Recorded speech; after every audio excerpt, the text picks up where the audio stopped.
Développement de l'alimentation de l'enfant.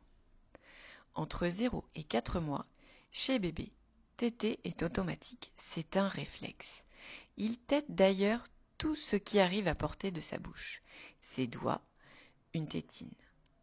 Entre 4 et 6 mois, la succion devient volontaire, de moins en moins automatique. L'allaitement au sein ou au biberon est proposé au bébé selon le choix des parents. Bébé commence à mettre lui-même en bouche de petits objets. Hochets de dentition, doudou, c'est normal et c'est même à encourager. Il découvre son corps, son environnement grâce à sa bouche. C'est tout doux, ça pique, ça gratte. Il est conseillé de commencer le passage à la cuillère entre 4 mois révolus et 6 mois. Au début, bébé fait les mêmes mouvements de bouche qu'au biberon ou au sein et a tendance à téter la cuillère. Toute sa bouchée ressort de sa bouche. On pourrait alors penser qu'il n'aime pas. Pourtant, bébé découvre de nouveaux goûts, bien différents du lait maternel ou du lait infantile. Et il ne sait pas encore comment faire avec sa langue, ses lèvres. Il fait donc, comme au sein ou au biberon, des mouvements de succion. Les premières fois, vous pouvez faire goûter la purée sur le bout de votre doigt pour qu'il puisse découvrir le goût sans gérer la cuillère. Puis continuez à proposer de nouveaux goûts à votre enfant pour le laisser s'habituer à la cuillère. Il va apprendre progressivement de nouveaux mouvements avec sa langue, avec sa bouche. Petit à petit, le geste s'affine.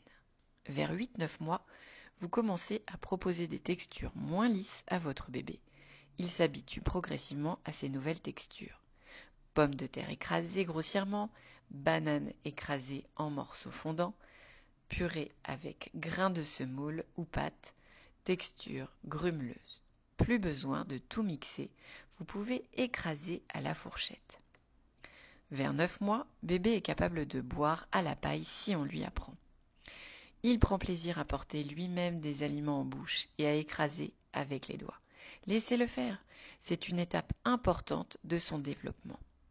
Dites-vous que s'il sait ce que ça fait dans sa main, il saura comment ça fera dans sa bouche. Cet aliment est dur quand je l'écrase dans ma main, donc je devrais le croquer. Celui-là s'écrase facilement. C'est donc parfois le fait de découvrir l'aliment avec ses mains qui l'aidera ensuite à le porter en bouche et à le manger correctement. Vers 8-9 mois, le passage au morceau débute. Vous devez penser, oui, mais mon bébé n'a pas de dents, ou très peu. Vous avez raison, mais c'est la langue qui fait beaucoup de travail quand on mange des morceaux. Donc votre bébé est tout à fait capable de manger de petits morceaux tendres à cet âge, même s'il n'a pas toutes ses dents. On sera toutefois toujours vigilant à son installation et à sa sécurité. Vers 2 ans, votre enfant est capable de croquer et mastiquer les aliments de manière efficace. À cet âge, votre enfant devrait savoir gérer presque toutes les textures des aliments que vous mangez.